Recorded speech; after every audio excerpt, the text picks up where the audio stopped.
भारतीय नागरिक सुरक्षा संहिता 2023 की धारा 385, जो एक मजिस्ट्रेट द्वारा आंशिक रूप से और दूसरे द्वारा आंशिक रूप से दर्ज किए गए साक्ष्य पर दोष सिद्धि या सुपुर्दगी, कन्विक्शन और commitment on evidence, partly recorded by one magistrate and partly by another से संबंधित है। धारा 365 एक मजिस्ट्रेट द्वारा आंशिक रूप से और दूसरे द्वारा आंशिक रूप से दर्ज किए गए साक्ष्य पर दोष सिद्धि या सुपुर्दगी। यह धारा उस स्थिति से संबंधित है जब किसी आपराधिक मामले की जांच या सुनवाई के दौरान न्यायाधीश या मजिस्ट्रेट का तबादला हो जाता है, सेवानिवृत्त हो जाता है या किसी अन्य कारण से उस मामले पर अपना अधिकार क्षेत्र खो देता है। यह धारा सुनिश्चित करती है कि मामले को नए न्यायाधीश या मजिस्ट्रेट द्वारा बिना पूरी प्रक्रिया को दोहराए आगे बढ़ाया जा सके।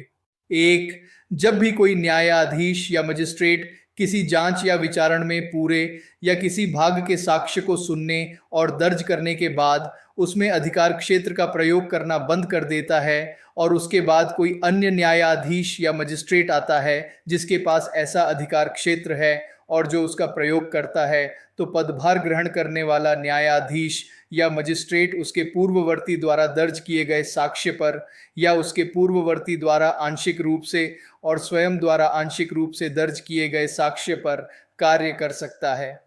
सरल शब्दों में समझने के लिए इसे तोड़कर देखते हैं। ओ स्थिति, एक न्यायाधीश या मजिस्ट्रेट ने किसी मामले की जांच या सुनवाई में कुछ या पूरे सबूतों को सुन लिया और रिकॉर्ड कर लिया।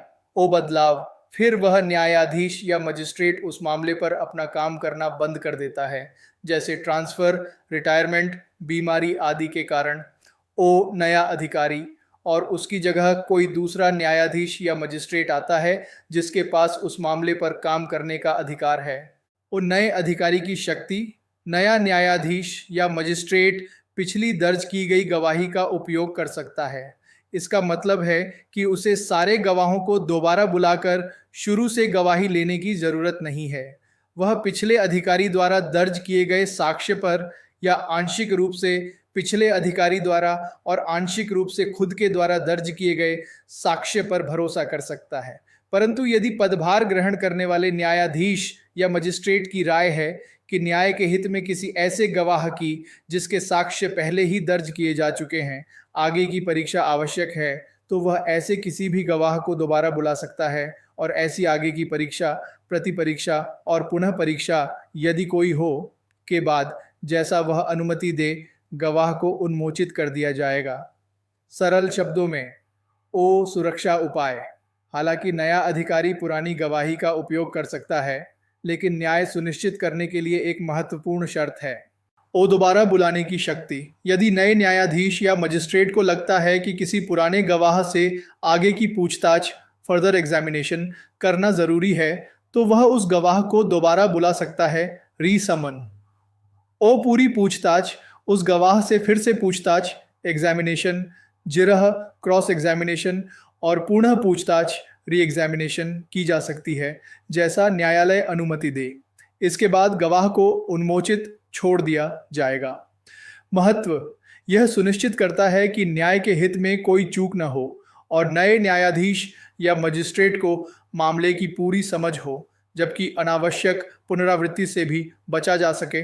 लोम्बार्डी ऑनडेंडी 2, जब इस संहिता के प्रावधानों के अधीन कोई मामला एक न्यायाधीश से दूसरे न्यायाधीश को या एक मजिस्ट्रेट से दूसरे मजिस्ट्रेट को अंतरित किया जाता है, तो पूर्व वाले को उसमें अधिकार क्षेत्र का प्रयोग करना बंद कर दिया गया माना जाएगा और उपधारा 1 के अर्थ में उत्तरवर्ती को उसका उत्तराधिकारी माना जाएगा। सरल शब्दों में, जब किसी केस को एक जज से दूसरे जज या एक मजिस्ट्रेट से दूसरे मजिस्ट्रेट के पास ट्रांसफर किया जाता है, तो ऐसा माना जाएगा कि पहला जज मजिस्ट्रेट हट गया है और दूसरा उसका उत्तराधिकारी बन गया है और उन पर भी उपधारा 8 के नियम लागू होंगे। महत्व, यह स्पष्ट करता है कि धारा 365 के प्रावधान केवल स्थानांतरण के मामलों पर भी लागू होते हैं। 3. इस धारा में कुछ भी संक्षिप्त विचारणों, समरी ट्रायल्स पर या उन मामलों पर लागू नहीं होता है जिनमें धारा 361 के अधीन कार्यवाही स्थगित कर दी गई है या जिनमें धारा 361 के अधीन कार्यवाही एक वरिष्ठ मजिस्ट्रेट को प्रस्तुत की गई है। सरल शब्दों में, यह धारा कुछ खास तरह के मामलों पर लागू नहीं होती है। ओ संक्षिप्त विचारण, समरी ट्रायल्स, ये छोटे मोटे मामले होते हैं जिनमें प्रक्रिया बहुत तेज और संक्षिप्त होती है। ओ धारा 361 के तहत स्थगित मामले, वे मामले जिनमें मजिस्ट्रेट ने यह महसूस करके कार्यवाही रोक दी है कि उसके पास अधिकार क्षेत्र नहीं है या मामला किसी और को भेजा जाना चाहिए। ओ धारा 364 के तहत वरिष्ठ मजिस्ट्रेट को भेजे गए मामले, वे मामले जिनमें मजिस्ट्रेट ने यह महसूस करके कार्यवाही वरिष्ठ मजिस्ट्रेट को भेजी है कि वह पर्याप्त सजा नहीं दे सकता। महत्व, यह बताता है कि ये विशेष प्रकार के मामले जिनमें न्यायिक हस्तक्षेप या विशिष्ट प्रक्रियाएं पहले से ही निर्धारित हैं, इस धारा के दायरे से बाहर हैं। इस धारा का समग्र महत्व, निरंतरता और दक्षता।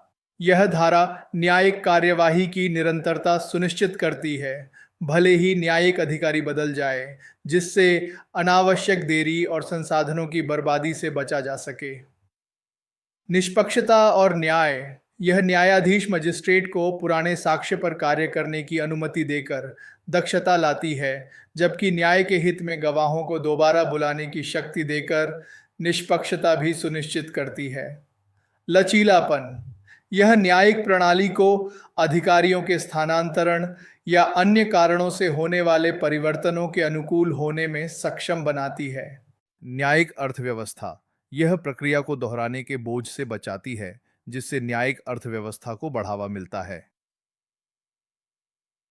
संक्षेप में, धारा 365 यह प्रावधान करती है कि यदि किसी जांच या मुकदमे के दौरान एक न्यायाधीश या मजिस्ट्रेट बदल जाता है, तो नया अधिकारी पुराने अधिकारी द्वारा दर्ज किए गए साक्ष्य पर कार्य कर सकता है।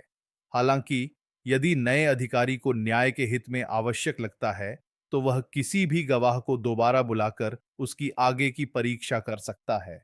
यह प्रावधान मामले के स्थानांतरण पर भी लागू होता है, लेकिन संक्षिप्त विचारणों या उन मामलों पर लागू नहीं होता जो पहले ही धारा 361 या 364 के तहत आगे बढ़ाए गए हैं। भारतीय नागरिक सुरक्षा संहिता 2023 की धारा 366, जो न्यायालय का खुला होना, कोर्ट टू बी ओपन से संबंधित है, यह धारा इस सिद्धांत को स्थापित करती है कि आपराधिक न्यायालय की कार्यवाही आमतौर पर सार्वजनिक होती है, लेकिन कुछ संवेदनशील मामलों में गोपनीयता बनाए रखने के लिए अपवाद भी प्रदान करती है।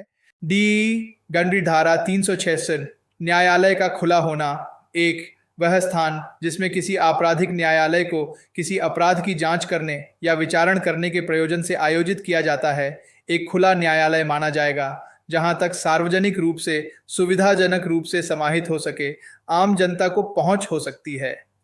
सरल शब्दों में, जहां भी कोई आपराधिक कोर्ट किसी केस की जांच या सुनवाई कर रहा होता है, उस जगह को खुला कोर्ट, ओपन कोर्ट माना जाएगा। इसका मतलब है कि आम जनता वहां आ सकती है और कार्यवाही देख सकती है, बशर्ते भीड़ इतनी न हो कि असुविधा हो।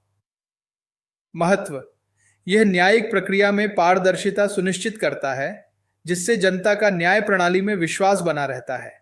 परंतु पीठासीन न्यायाधीश या मजिस्ट्रेट, यदि वह उचित समझे, किसी भी जांच या किसी विशेष मामले के विचारण के किसी भी चरण में यह आदेश दे सकता है कि आम जनता या कोई विशेष व्यक्ति न्यायालय द्वारा उपयोग किए जा रहे कमरे या भवन में प्रवेश नहीं करेगा या रहेगा नहीं। सरल शब्दों में, हालांकि जो जज या मजिस्ट्रेट केस की सुनवाई कर रहा है, अगर उसे लगता है कि किसी खास मामले में गोपनीयता जरूरी है, तो वह किसी भी स्टेज पर यह आदेश दे सकता है कि आम जनता या कोई खास व्यक्ति कोर्ट रूम में न आ सके या न रहे। महत्व, यह न्यायाधीश को न्यायिक प्रक्रिया की गरिमा, सुरक्षा या गोपनीयता बनाए रखने के लिए विवेक देता है, खासकर संवेदनशील या हाई प्रोफाइल मामलों में।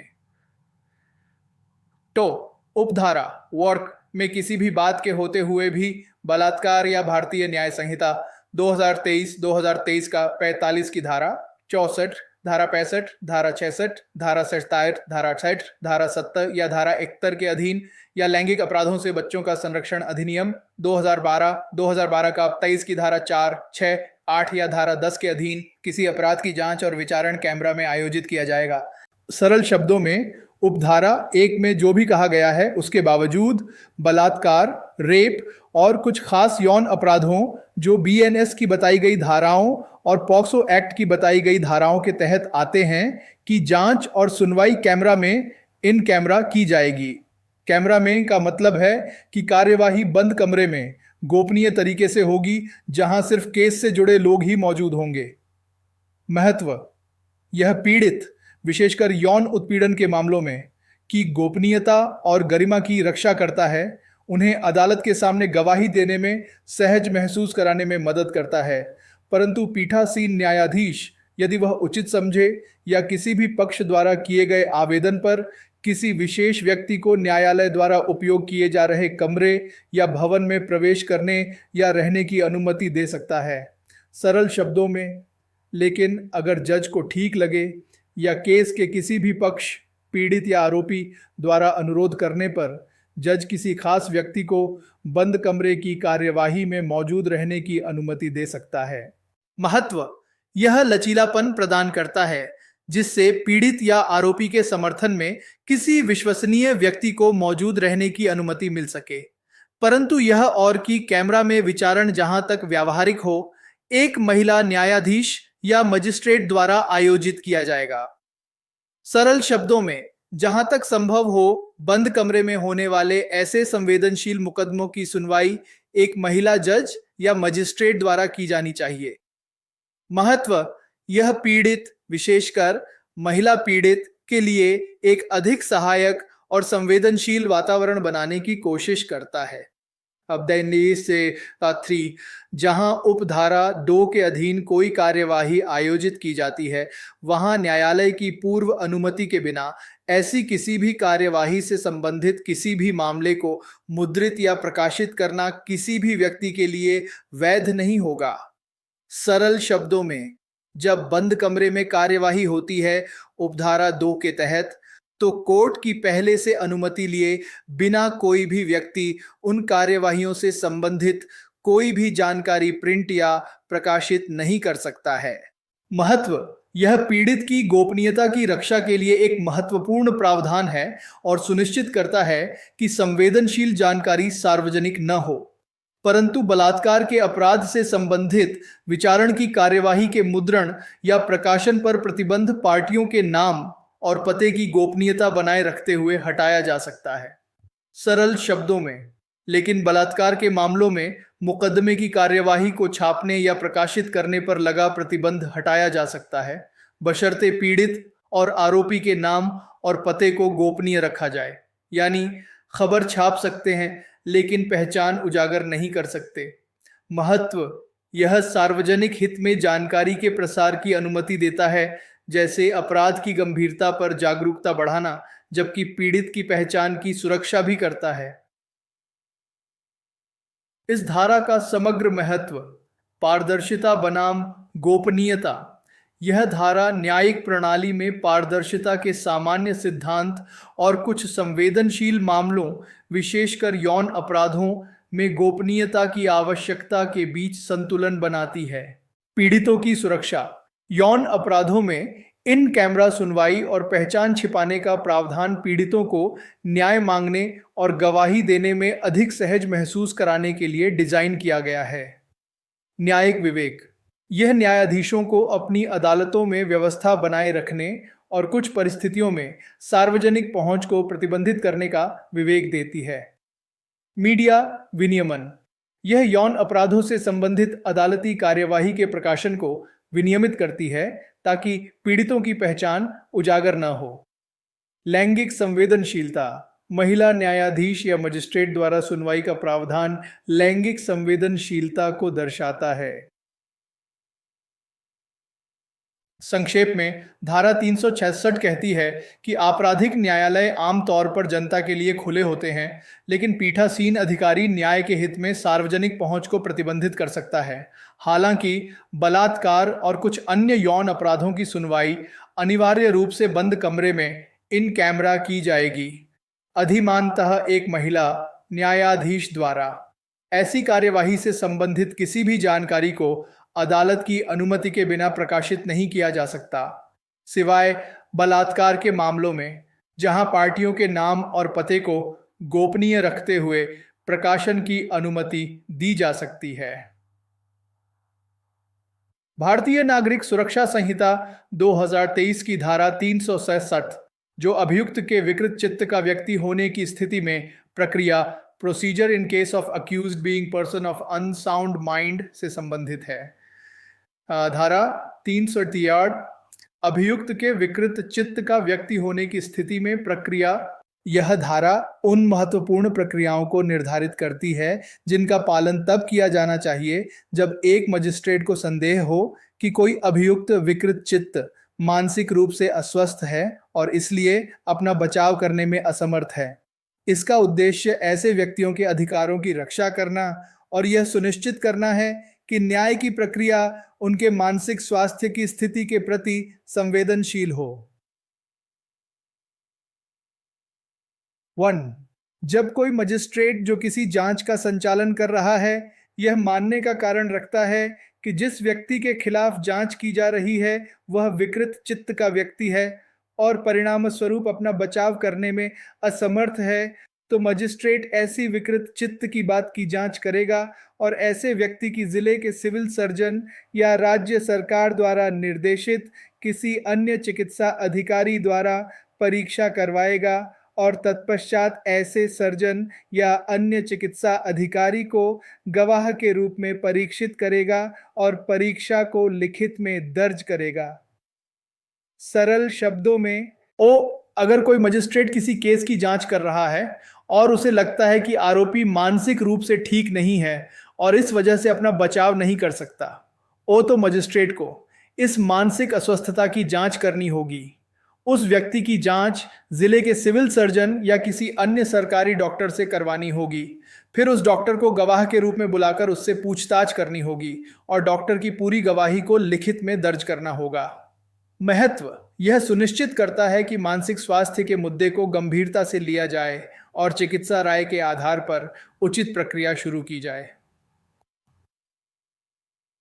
2. यदि सिविल सर्जन अभियुक्त को विकृत चित्त का व्यक्ति पाता है तो वह ऐसे व्यक्ति को सरकारी अस्पताल या सरकारी मेडिकल कॉलेज के मनोचिकित्सक या नैदानिक मनोवैज्ञानिक के पास देखभाल, उपचार और स्थिति के निदान के लिए भेजेगा और मनोचिकित्सक या नैदानिक मनोवैज्ञानिक, जैसा भी मामला हो, मजिस्ट्रेट को सूचित करेगा कि अभियुक्त विकृत चित्त या बौद्धिक अक्षमता से पीड़ित है।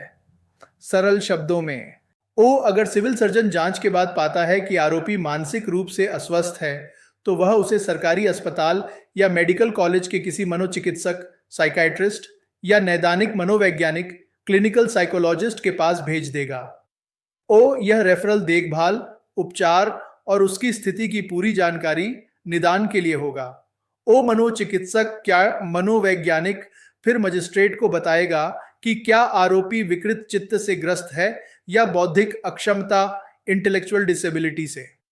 महत्व यह सुनिश्चित करता है कि एक विशेषज्ञ द्वारा व्यापक मूल्यांकन किया जाए जो आरोपी की मानसिक स्थिति का अधिक सटीक निर्धारण कर सके।